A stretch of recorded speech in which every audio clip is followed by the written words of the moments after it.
الرحیم والصلاة والسلام علی سید المرسلین اما بعد فاعوذ باللہ من الشیطان الرجیم بسم اللہ الرحمن الرحیم۔ مولا علی مشکل کشا کرم اللہ وجہ الکریم کا فرمان ہے کہ جب مسجد کے قریب سے گزرو تو نبی کریم صلی اللہ تعالی علیہ وسلم پر درود پاک پڑھو۔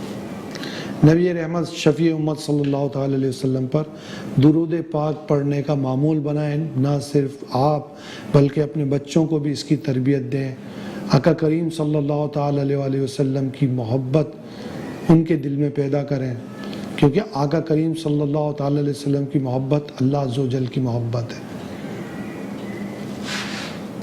آج پروگرام آسان زندگی میں ایک نئے ٹاپک کے ساتھ حاضر ہیں، شب بیداری کا ثواب۔ جی ہاں، رمضان المبارک کی بابرکت راتیں ہیں، ہر شب و روز رحمت بھرے ہیں، رحمت کا عشرہ ہے، دن اور رات اللہ عز و جل کی رحمتیں برس رہی ہیں۔ اللہ عز و جل کے نیک بندے راتوں کو قیام کیا کرتے تھے، طویل قیام کیا کرتے تھے۔ پیارے آقا مدینے والے مصطفیٰ صلی اللہ تعالی علیہ وسلم رمضان المبارک کی پوری رات قیام فرماتے ہیں، اللہ عز و جل کی عبادت کرتے ہیں، اور اتنا طویل قیام فرماتے کہ آپ کے پیروں میں ورم آ جاتا۔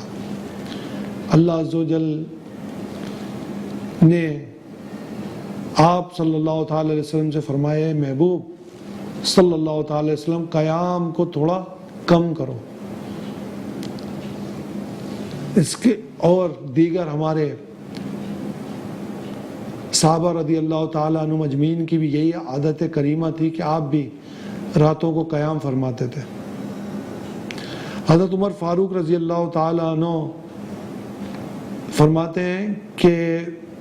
فرماتے تھے کہ اگر میں دن میں دنیا یعنی جو مجھے کام یہ خلافت کا کام ہے وہ نہ کروں تو شاید یہ معاملات خراب ہو جائیں یا تباہی کی طرف چلے جائیں، اور میں رات میں اگر عبادت نہ کروں تو میں خود تباہی کی طرف چلا جاؤں۔ رات کو عبادت کا معمول تھا ہمارے اسلاف کا۔ ہمارے کروڑوں حنفیوں کے پیشوا امام اعظم ابو حنیفہ رضی اللہ تعالیٰ عنہ کا معمول تھا، غوث اعظم رضی اللہ تعالیٰ عنہ کا معمول تھا کہ آپ رات میں ایک قرآن کریم پڑھا کرتے تھے۔ اور امام اعظم ابو حنیفہ رضی اللہ تعالیٰ عنہ تو رمضان المبارک کے دن میں ایک قرآن ختم کرتے اور رات میں ایک قرآن ختم کرتے تھے آپ۔ اور کئی نیک بندوں کا یہ معمول رہا ہے کہ رمضان المبارک کی ہر رات میں وہ ایک قرآن ختم کرتے تھے۔ رمضان المبارک میں الحمدللہ رب العالمین بڑے یہ خاص مہینہ ہے اللہ تعالیٰ کا جس میں خود بندے کا دل کرتا ہے عبادت کرنے کا، خود بندہ مائل ہوتا ہے عبادت کی طرف۔ ہم بھی رمضان دیکھیں مسجدیں آباد ہوتی ہیں، مسجدوں کی طرف لوگ بھاگتے ہیں، یہ خاص اللہ کا کرم ہے۔ اللہ تعالیٰ جب دل کو چاہے پھیر دے، یہ اس کی حکمت ہے۔ رمضان المبارک میں جب آپ راتیں ہیں، بعض لوگ پوری رات جاگتے ہیں، اور کیونکہ سحری کا وقت بہت کم ہے تو لوگ پوری رات جاگتے ہیں۔ میری ان سے یہ گزارش ہے کہ اپنی راتوں کو عبادت سے معمور کر لیں، اپنی راتوں کو عبادت سے سجا لیں۔ اگر آپ کہیں بیٹھے ہیں تو اپنے ہاتھ میں تسبیح لے لیں۔ رمضان المبارک میں ایک بار سبحان اللہ، ایک بار الحمدللہ اور ایک بار لا الہ الا اللہ کہنے کا ثواب 1,00,000 سبحان اللہ کا ہے۔ پھر رمضان المبارک اگر نہیں ہوگا پھر آپ کو ثواب ایک ہی ملے گا، تو اس کی تسبیح پڑھتے رہیں، رات میں قیام اللیل پڑھیں، قرآن کریم پڑھیں، دینی کتب کا مطالعہ کریں، پوری رات عبادت میں رہیں۔ بزرگان دین کا یہ معمول تھا، وہ اللہ عز و جل کی عبادت کرتے تھے اور گریہ وزاری کرتے تھے، اپنے گناہوں کی مغفرت چاہتے تھے۔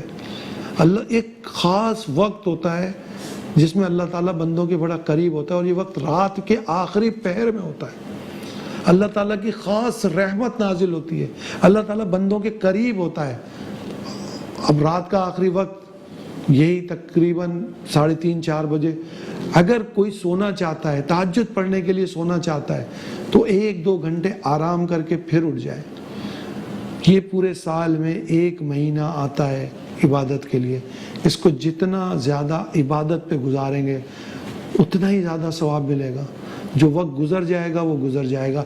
اپنی راتوں کو عبادت سے سجائیے. ہمارے یہاں معمول ہے کہ لوگ مطلب کرکٹ کھیلنے میں وقت ضائع کر دیتے ہیں, یا کچھ کھیل تماشے میں وقت ضائع کر دیتے ہیں, یا ٹی وی کے مختلف پروگراموں میں وقت ضائع کر دیتے ہیں, یا ٹی وی فلمیں ڈرامے میں وقت ضائع کر دیتے ہیں. استغفر اللہ, یہ ایسا بابرکت مہینہ, اور ہم ویسے بھی فلمیں ڈرامے نہیں دیکھنا چاہیے, اور اس مبارک مہینے میں فلمیں ڈرامے. اللہ تعالیٰ ہم سب کو بچائے. یاد رکھیے گا اس مبارک مہینے کی تعظیم لازم ہے.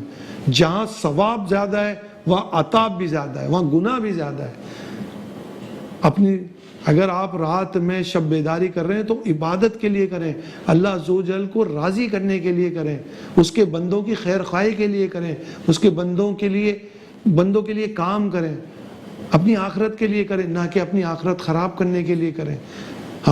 ہمارے یہاں لوگ کی ایک تعداد ہے جو رات میں جاگتے ضرور ہیں, لیکن ان کا جاگنا شاید ان کا سونا ان کے جاگنے سے بہتر ہو. اس سے بہتر تو وہ سو جائیں. اللہ. دوسری بات, جو لوگ کام پہ جاتے ہیں, اگر بندہ, نبی کریم صلی اللہ تعالی علیہ وسلم کا فرمان ہے کہ اگر بندے نے عشاء کی نماز با جماعت پڑھی, اس نے آدھی رات عبادت کی, اور اگر اس نے فجر کی نماز با جماعت ادا کی تو اس نے آدھی رات کی عبادت کی. یعنی یہ جس بندے نے فجر اور عشاء کی نماز با جماعت ادا کی تو اس نے پوری رات عبادت کی. فجر اور عشاء کی نماز کو معمول بنائے, فرض نمازوں کو پڑھنے کا معمول بنائے اپنا. اور ہمارے جہاں دیگر اسلاف شب بیداری فرمایا کرتے تھے, اس میں ان لوگوں کے لیے ہدایت ہے, آپ ان کو پڑھیں, ان کو اسٹڈی کریں. حضرت امام ابو حنیفہ رضی اللہ تعالیٰ عنہ کے معمولات کو پڑھیں, دیگر نیک لوگوں کی سیرت کو پڑھیں. آقا کریم صلی اللہ تعالیٰ علیہ وسلم رمضان المبارک میں اپنے بستر پر بہت کم تشریف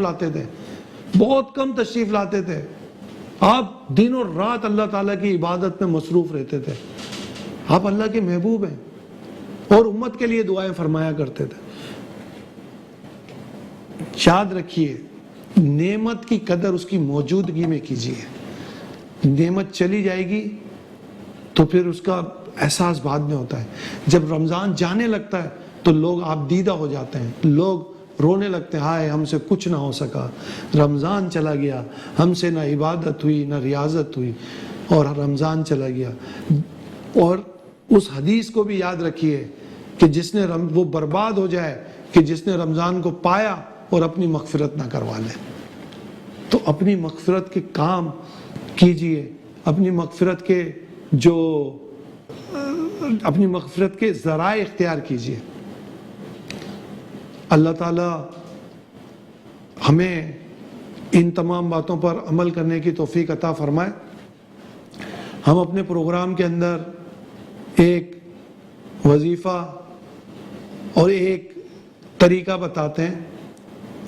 انشاءاللہ آج موضوع ہے ہمارا شب بیداری کے حوالے سے, تو وظیفہ بھی ہم انشاءاللہ اسی حوالے سے بتائیں گے. نبی کریم صلی اللہ تعالیٰ علیہ وسلم کی شہزادی خاتون جنت جگر گوشہ رسول فاطمہ الزہرا رضی اللہ تعالیٰ عنہ آپ کی بارگاہ میں حاضر ہوئی اور فرمایا کہ آپ کے ہاں کچھ مال غنیمت میں کچھ کنیزیں اور کچھ خادمائیں آئی ہیں, تو ان میں سے مجھے بھی کچھ عطا فرما دیجئے. اور میرے ہاتھ جو ہے چکی پیس کے ہاتھوں میں چھالے ہو گئے, تو مجھے اس سے کچھ راحت مل جائے گی. تو اللہ کے حبیب لبیب صلی اللہ تعالی علیہ وسلم نے ارشاد فرمایا, اے فاطمہ رضی اللہ تعالیٰ عنہ, میں تمہیں کچھ ایسے وظیفے نہ بتاؤں جس سے تمہاری تھکن دور ہو جائے. ابھی آپ لوگوں کے لیے بھی ہے. وہ وظیفہ کیا تھا؟ وہ وظیفہ یہ 33 بار سبحان اللہ, 33 بار الحمدللہ اور 34 بار اللہ اکبر پڑھ کے ہاتھوں پہ دم کر لیجئے، انشاءاللہ دن بھر کی تھکان دور ہو جائے گی۔ اکثر لوگ شکایت کرتے ہیں یار رات کو ہم تھک جاتے ہیں اور ہم سے جو ہے وہ اب جاگا نہیں جاتا، روزہ بھی ہوتا ہے۔ تو انشاءاللہ جب یہ آپ وظیفے پر عمل کریں گے، ویسے یہ تسبیح فاطمہ انشاءاللہ جب آپ اس وظیفے پر عمل کریں گے تو آپ کی تھکن بھی دور ہوگی۔ ویسے بھی یہ تسبیح فاطمہ رضی اللہ تعالیٰ عنہ کوشش کیجیے ہر نماز کے بعد پڑھا کریں، تاکہ آپ کو اس کا معمول ہو اور آپ اس کے عادی ہوں، اللہ کے ذکر کے عادی ہوں۔ اور ہم انشاءاللہ آج آپ کو ایک عادت بھی بتاتے ہیں کہ نبی کریم صلی اللہ تعالیٰ علیہ وسلم کی عادت کیا تھی۔ نبی کریم صلی اللہ تعالیٰ علیہ وسلم کی وہ عادت جس پر آپ بھی عمل کر سکتے ہیں۔ آپ صلی اللہ تعالیٰ علیہ وسلم کا کیا انداز تھا جس پر آپ عمل کر سکتے ہیں؟ جی ہاں، نبی کریم صلی اللہ تعالیٰ علیہ وسلم جب پانی پیتے تھے تو سیدھے ہاتھ سے پیتے تھے۔ نمبر 2، جب آپ پانی پیتے تھے تو پہلے دیکھ لیتے تھے اس کو۔ نمبر 3، جب آپ پانی پیتے تھے تو پہلے بسم اللہ الرحمن الرحیم پڑھتے، پھر اسے 3 سانس میں پیتے۔ پہلے تھوڑا پانی پیتے، پھر ہٹا لیتے، پھر پیتے، پھر ہٹا لیتے، اور پھر آخری سانس میں پورا پی لیتے، اور آخر میں کہتے الحمدللہ رب العالمین۔ یہ نبی کریم صلی اللہ تعالیٰ علیہ وسلم کا طریقہ ہے۔ اور کھانے میں بھی ہمیں الحمدللہ رب العالمین اور بسم اللہ آغاز میں پڑھنا چاہیے۔ یاد رکھیے، ایک اور وظائف پہ بات چل رہی ہے تو میں ایک بات عرض کرتا رہوں، جو شخص بسم اللہ الرحمن الرحیم پڑھنے کا عادی ہوگا ہر جائز کام سے پہلے، وہ نظر بد سے محفوظ رہے گا، آفت سے محفوظ رہے گا۔ تو آپ کھانا کھا رہے ہیں، آپ پانی پی رہے ہیں، آپ کوئی بھی کام کر رہے ہیں تو آپ بسم اللہ، کوئی بھی جائز کام کر رہے ہیں تو بسم اللہ الرحمن الرحیم پڑھیں۔ شب بیداری جو ہمارا ٹاپک ہے، آخر میں اس میں آپ سے یہی عرض کروں گا کہ جو خرافات ہیں کم از کم وہ اپنے قریب نہ آنے دیں۔ ان خرافات سے آپ بالکل دور رہیں، رمضان المبارک کا احترام کریں۔ احترام رمضان بھی لازم ہے ہم پہ۔ یعنی کہ ہم نے دیکھا ہے کہ لوگ گلیوں میں کرکٹ کھیل رہے ہوتے ہیں جس سے پڑوسی ڈسٹرب ہوتے ہیں، محلے والے ڈسٹرب ہوتے ہیں، تو کسی مسلمان کو تکلیف دینا بھی مناسب نہیں ہے۔ ہم نے دیکھا کہ لوگ راتوں کو لوگوں کو شور شرابہ ہو رہا ہوتا ہے گلیوں میں، تو یاد رکھیے مسلمان کو ایذا دینا حرام ہے۔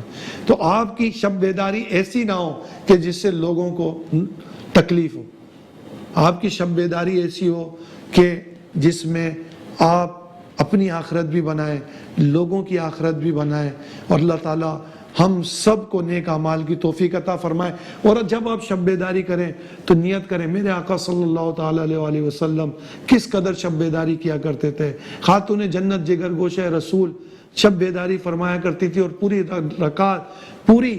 2 رکعت میں قرآن کریم پڑھ لیا کرتی تھی۔ تو میری وہ بہنیں جو گھر میں ہوتی ہیں تو وہ نبی پاک صلی اللہ تعالیٰ علیہ وسلم کی شہزادی کی زندگی سے یہ سیکھیں کہ وہ بھی رمضان کی راتوں میں شب بیداری کرتی تھی۔ جی ہاں، وہ اسلامی بہنیں زیادہ تر، کیونکہ عشاء کی نماز کے بعد ان کا تراویح کا بھی معمول کم ہوتا ہے، وہ تراویح بھی پڑھیں، رات میں شب بیداری بھی کریں، اپنے شوہر کی خدمت بھی کریں۔ امور خانہ داری اگر آپ اس نیت سے کریں گی کہ شوہر کی خدمت ہوگی، گھر والوں کے لیے سحری و افطاری تیار کریں گی رات کے اندر، آیا کہ یہ شب بیداری ہے، اس میں بھی آپ ثواب پائیں گی۔ میری اللہ تعالیٰ سے دعا ہے کہ اللہ تعالیٰ ہمیں اس پر عمل کرنے کی توفیق عطا فرمائے، اور صحیح معنوں میں اسلام کا احترام، اس کی توقیر اور اس کی تعظیم کرنے کی توفیق عطا فرمائے۔